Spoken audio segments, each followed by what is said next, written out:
subscribing to the channel. I post 2 times a week, on Monday and Thursday at 6 p.m. Eastern Time. I recommend using headphones if you would like to hear the gentle mic brushing. Okay, so let's get right into tonight's case. This case takes place in California. Shout out to all my friends in California.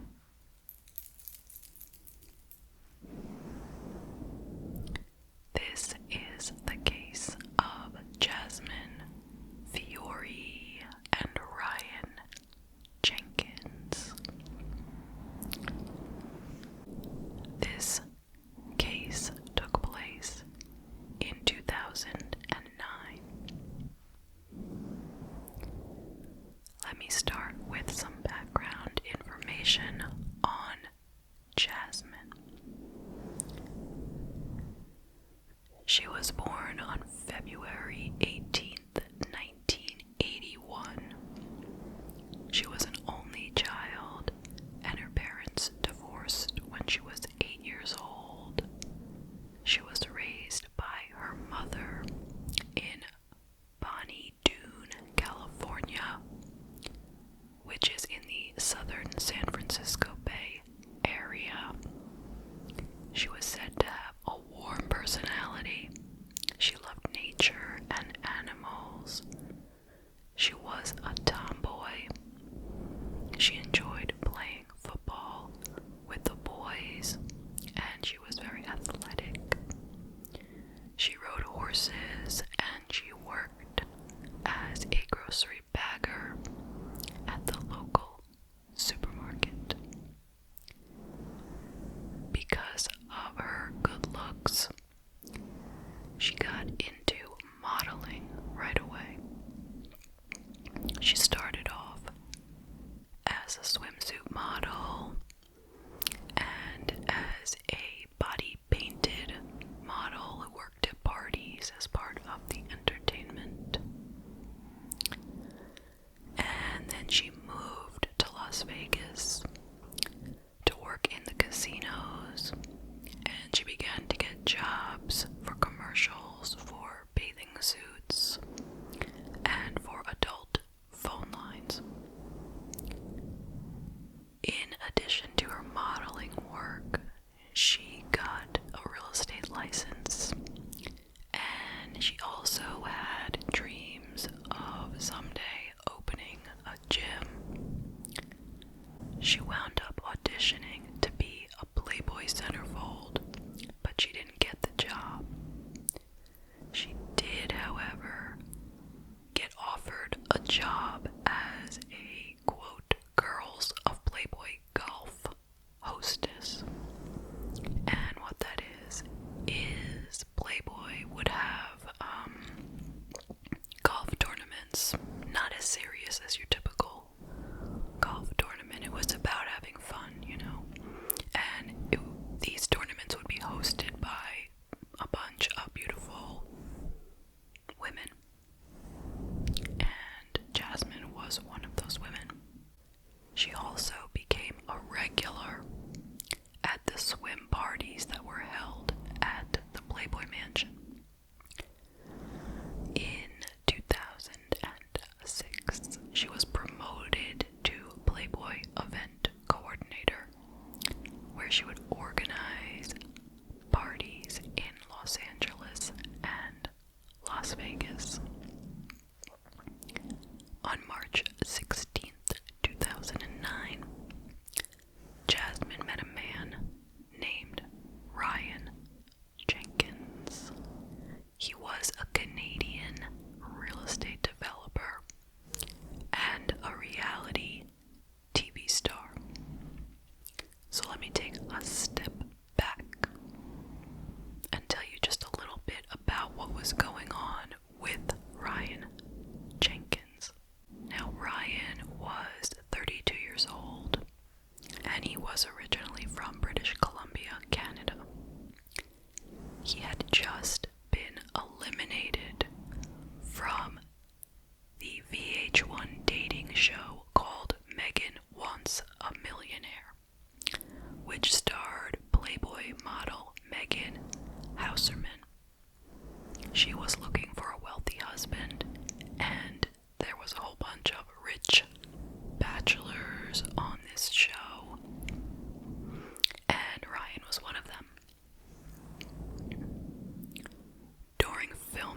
Ryan and Megan were hitting it off very well, and they even started spending time together off the set. And she made it very clear to him that she was going to choose him. He was her number one choice. But when she told that to the producers, they encouraged her not to choose Ryan. They said that he wasn't likable in interviews and he was not who the audience would want to be the winner. So, in the next episode, she wound up eliminating him. And of course, he was extremely upset and surprised. So after the show, Megan called Ryan and to let him know why she had done that. And he finally called her back a few days later saying, "Guess what? Don't worry about it. I have good news. I got married." Yes, so back to Jasmine Fiore. He met her right after he got eliminated. He was so upset and he headed to Las Vegas and went to a casino. And that's where he met Jasmine. They knew each other for less than 2 days. And they got married on March 18th, 2009 at the Little White Wedding Chapel in Las Vegas. When he had first met her, they had gotten to talking, and she mentioned when her birthday was. It was February 18th, and his was February 8th, I believe. Different years. But he thought that was a sign from above that she was his soulmate. It was said that he also figured that if he couldn't have Megan, who was a Playboy model, he would have Jasmine, another Playboy model. So he was pretty happy he found himself a different trophy wife in his head. So their marriage started to crumble immediately. It turns out that he was lying about being wealthy. The money that he pretended was his father's, and he had no rights to it. So he was basically completely broke. And right away, Jasmine had to support them. Another major problem was that Ryan was always extremely jealous. He didn't like seeing Jasmine with other men. He didn't like her talking to other men or socializing with them. But look at the job she has. She works for Playboy as a hostess or party organizer or whatever she was up to at that point. And it was the expectation that she would be socializing with men on a regular basis. And that got him totally crazed. And one day they were together at an event and he saw her kiss a man. Now I don't know what kind of kiss it was. I'm assuming it was just a hello kiss, but I can't imagine she'd be making out with a man at an event in public while she was married to Ryan, but I don't know. So he saw her kiss a man and he hit her on the arm and she fell into the pool and got hurt. So he was arrested. He spent one night in jail and he was charged with battery constituting domestic violence. He was supposed to go on trial for it in December of 2009.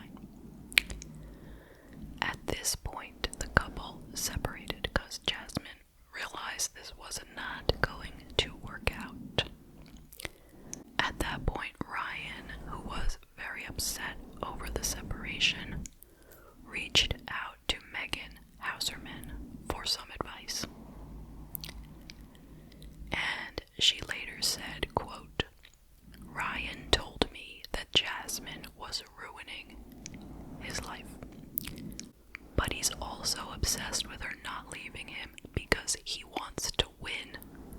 He can't accept any rejection." End quote.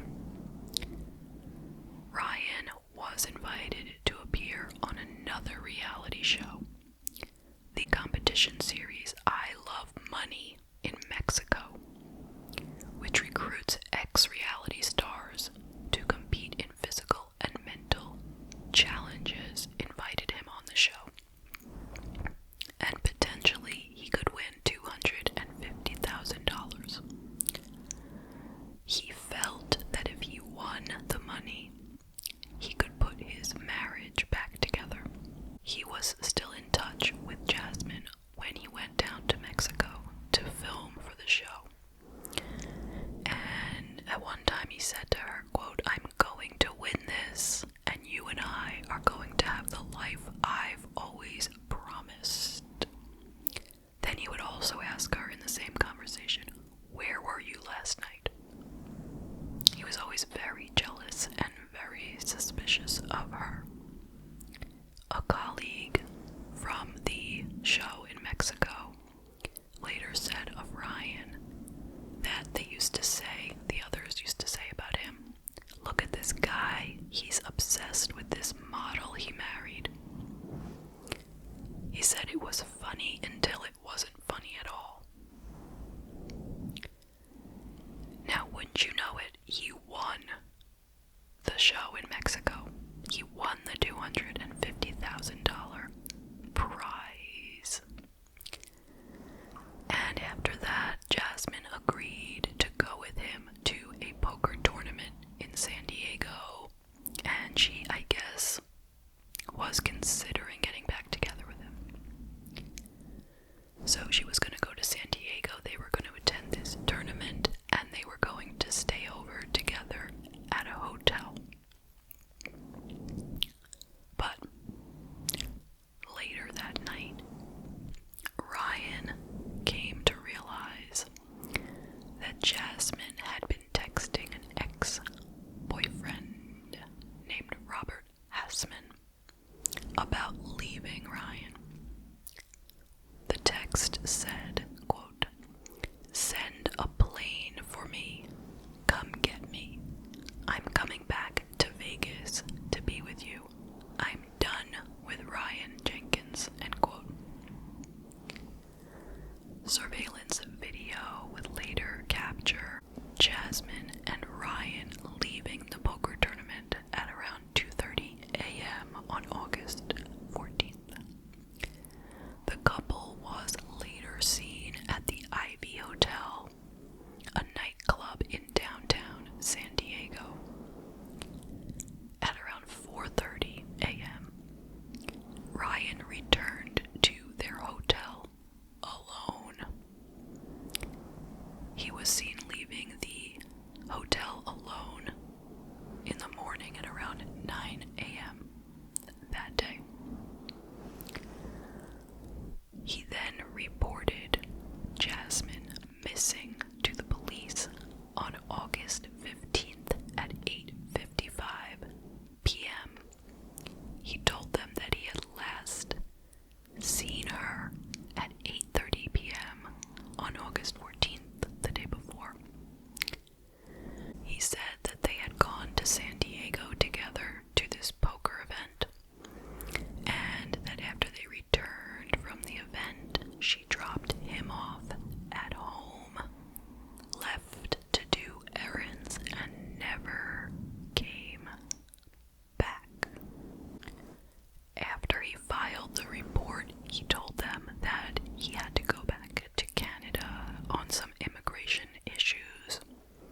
They located her car, and in the car was blood spatter belonging to Jasmine.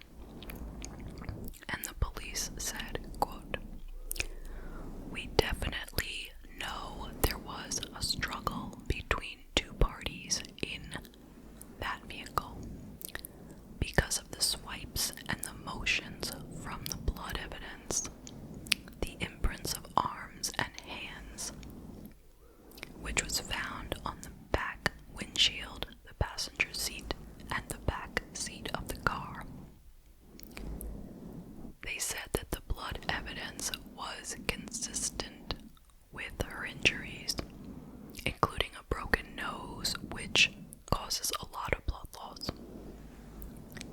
But there was no indication that any dismemberment happened in the car or any pulling of teeth. He must have done that somewhere else.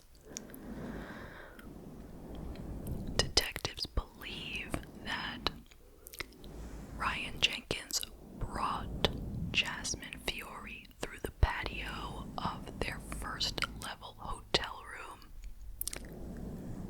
Fiore's blood and hair were found on the patio of the hotel room. So the police said, quote, "Our theory is the body was placed in the suitcase in the hotel room. Whether he took her lifeless body into the hotel to put her in the suitcase or killed her in the room, then put her there, is what the question is." On August 20th, Jenkins was charged with Fiore's murder, and an arrest warrant was issued. But remember, he was in Canada now. So at around 6 p.m. on that day, August 20th, Ryan arrived in a car with a young blonde woman at the Thunderbird Motel in Hope, British Columbia, Canada. They pulled up next to a dumpster rather than beside the rooms, which the manager said was kind of a strange thing to do. And Jenkins stayed in the car while the woman came in and paid cash for 3 days. The manager said the woman was attractive, about 25 to 30 years old, very calm, and she made a bunch of small talk while she was registering for the room. The guest who was in the room next door to them said that the woman only stayed for about 20 minutes and then left the hotel with Ryan left behind in the room. Now, this woman turned out to be Ryan's half-sister. The manager saw Ryan walking around the next day on August 21st, looking exhausted, and didn't recognize him from the picture of the fugitive Ryan Jenkins that was on TV. But on August 23rd at 11:30 a.m., when the couple had not checked out of the room, the manager and his nephew went to see what was going on. And when they went into the room, they found Ryan Jenkins hanging from a clothes rack by a belt. He had taken his own life. There was no suicide note found in the room, but the police would later discover that he had left a note on his computer, and it was called Last Will and Testament, dated August 20th, 2009. Now, this document was never released, as far as I know, but it was said that in the document, he discussed how Jasmine was the love of his life, but he also talked about how he believed she was cheating on him, and how frustrated he was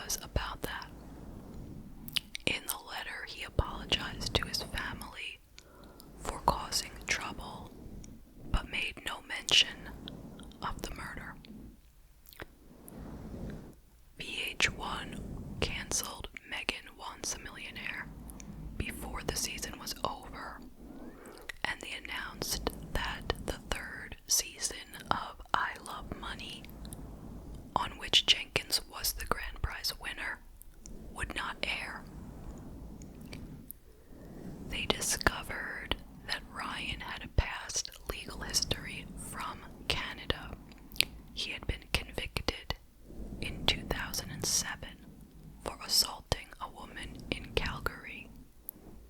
But they were unaware of it because when they did the background check, they did not check for anything outside of the country. They said if they had known, they never would have taken him to be on the show in the first place. Since this tragedy occurred, background checks are now done much more thoroughly for reality shows, and the safety of everyone on the show is taken much more seriously. And that is the case. What are your thoughts?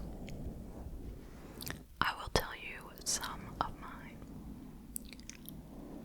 First of all, rest in peace to Jasmine Fiore. By the way, she was 28 when she was murdered, and Ryan was 32 at that time. And my heart goes out to Jasmine's friends and family and her coworkers. So let's start out by talking about the background check.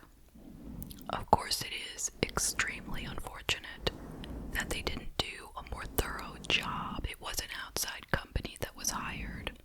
It wasn't VH1 themselves, or wasn't the show itself. They hire somebody to do it. But yeah, it is definitely unfortunate that they didn't do a better job of checking. But in truth, this didn't happen on the show. What happened to Jasmine really doesn't have anything to do with the show, except for the fact that he wouldn't have met her if he hadn't been rejected at that exact moment and gone to Las Vegas and met her, you know?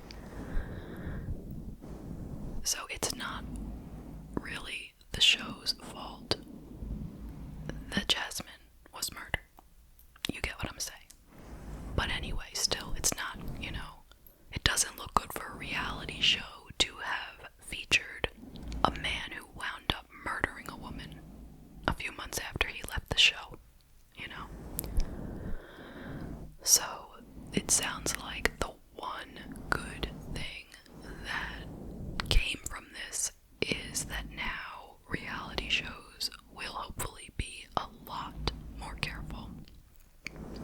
They're not only being more careful about checking the backgrounds, they're also paying attention to what's going on the show and after the contestants leave the show, because all kinds of things can go wrong, of course.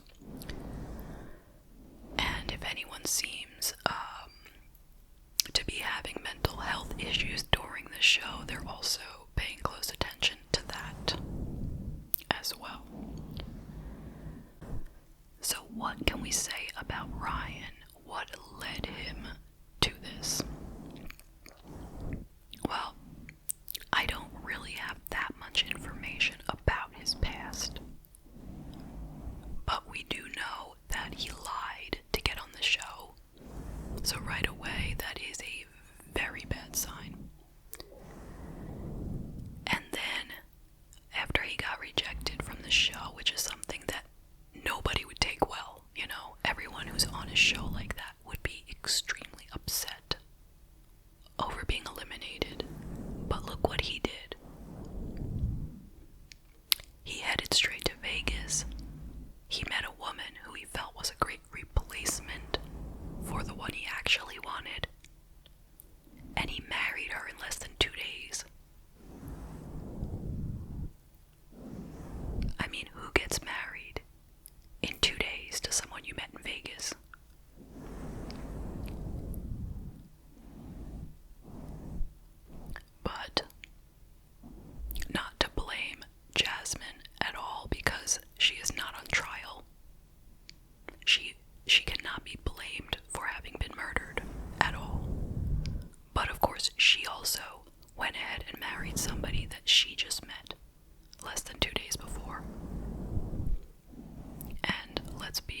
this, that is never a good thing to do. Never. And then immediately she found out that he had lied and he didn't have money. And of course it makes it sound like I'm saying she only married him because he was rich. And I don't really know that much about her personality. But I don't even think that that is what the issue was. But the fact that he had lied about it, you know. He had presented himself as this millionaire who had just been eliminated from a reality show, and that's who she thought he was. Turns out he was completely broke, and she wound up supporting him. I mean, she was making a nice living. So it's not like she was a gold digger out looking for someone's money, but still.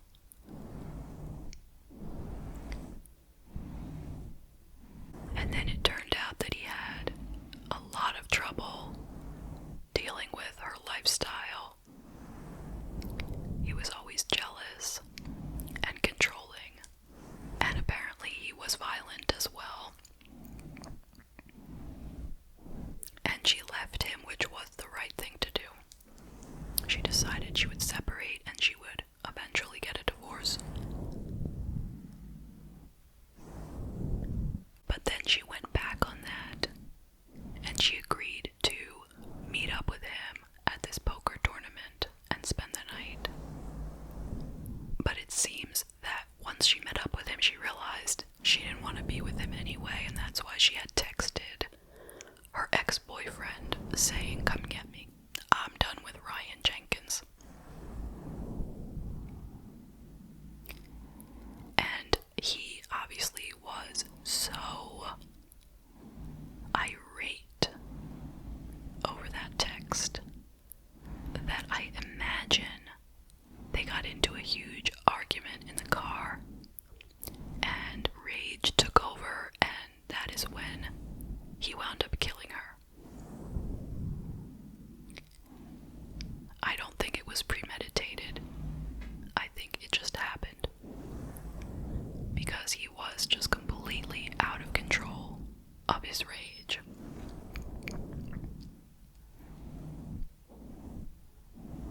And then he saw no other way out